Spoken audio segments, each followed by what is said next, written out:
Internal dialogue and portioning sizes. Portioning sizes will get you overweight, almost even sometimes more than bad food. Okay? A Baja Fresh burrito. Okay? Has anyone had a Baja burrito at Baja Fresh? Anyone? Okay. 850 calories. Okay. Fat burger. Okay? 750 calories. Baja Fresh burrito is more calories than that fat burger. Hard to believe, isn't it? If you cut it in half, a fat burger, which is great. Cut it in half, guess what? It's the perfect amount of food for you. Perfect. 750 divided by 2, 325. What was that? 375, right? 375. 375 calories, which is perfect for you every 3 to 4 hours. Doing things a smart way that are bad. Knowing our portioning size.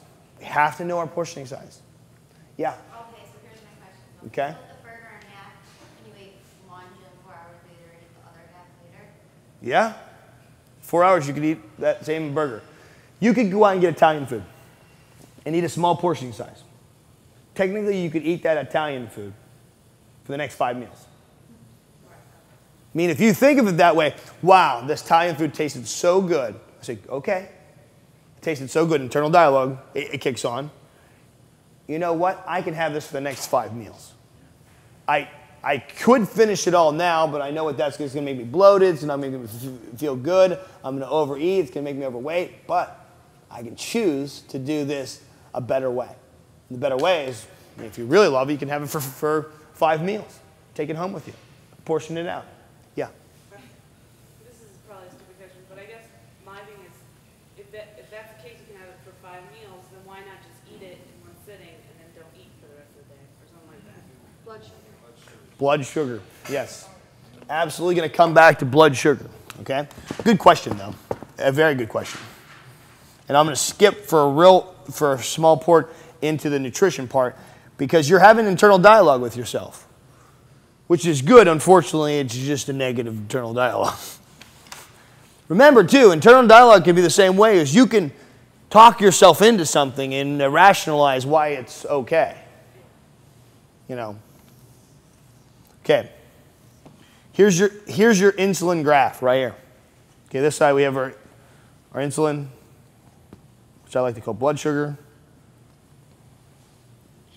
Okay, 80 or 90, whichever your fasting and blood sugar rate is, 120. Okay, down here we store fat. Okay, when we eat 15 grams of carbohydrates or greater, it comes up. What happens if we only eat carbohydrates? Okay, I'm sorry, I forgot the hours. 1, 2, 3, 4. Okay? What happens if we eat this carbohydrate? Let's say if we eat an apple by itself. What happens in 30 minutes? Yeah, you do an insulin spike, right? Right? Okay? Ever notice you eat that apple and you're full and in a half hour you're hungry again? Gastric emptying time. The amount of times that stay in your stomach. Gastric emptying time. Sorry about my drawing. It's not going to be the greatest drawing in the world. This is a stomach. You got your 2 sphincter muscles here. Okay? When you go through that carbohydrate, consider your stomach, all that acid, a blender. It's going to go like this, and it's going to blend through it, quick. It's going to take the gastric emptying time of carbs will be 20 to 40 minutes. 20 to 40 minutes, gastric emptying time of carbs. What's the gastric emptying time of protein? 2 hours. Okay? What's of fats?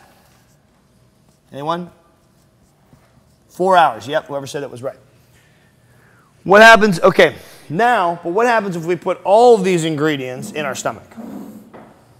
Okay, we got some carb here, some mashed potatoes.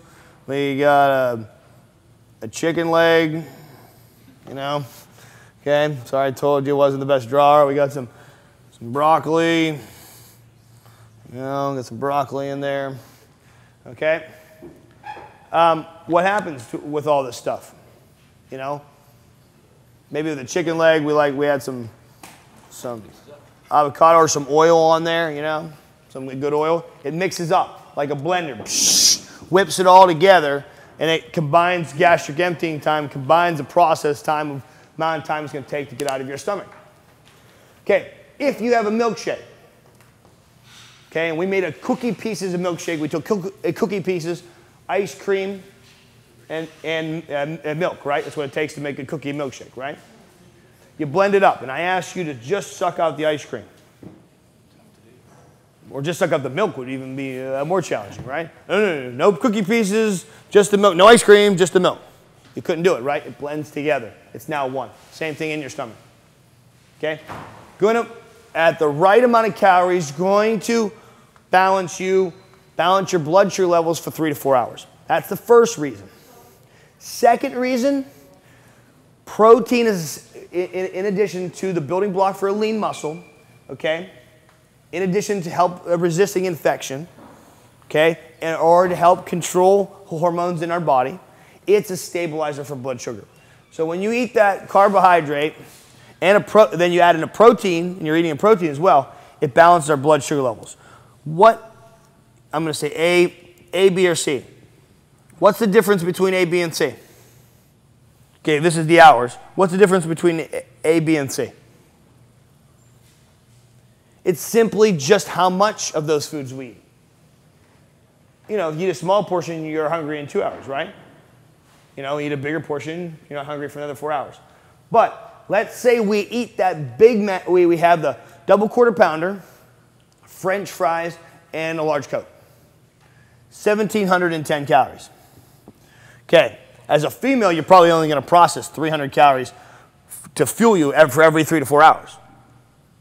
Okay, so your question is, why can't I just eat all these calories at once? Because your body is smart and only is going to fuel you for the amount that's in your gas tank. The amount that can fuel you for 3 to 4 hours. The rest it's going to store as fat. Okay? So, you're going to store 1,410 calories during that meal. Okay? As fat. 100% of excess fat will be stored as what? 100% of excess fat. Carbohydrates, about 82%. No, sorry, protein, 82%. Carbohydrates is about 84%. Okay? 84% will be stored as? About a range will be stored as fat. Okay? Basically, this, you're staying at 1,400 calories. Then what happens after the 4 hours? You're down here, right? You're going to be hungry again. You're going to get a hunger cue to eat. Okay? But you're not going to eat for the rest of the day. Doesn't make a difference. Your body's still going to store fat. Whether you're not eating or not. I get people come in here 400 pounds. They only eat 2 meals a day. Eat way under their total caloric expenditure at rest. Way under that. Doesn't make a difference if you're not eating the proper way. Bottom line, it is not calories in equals calories out. It sure is when you're eating every 3 to 4 hours. But it's not that. You cannot eat, if they say you can eat 3,500 calories, okay, per day, if you eat that all of ice cream and you eat it one sitting, you certainly will be overweight. I promise you that.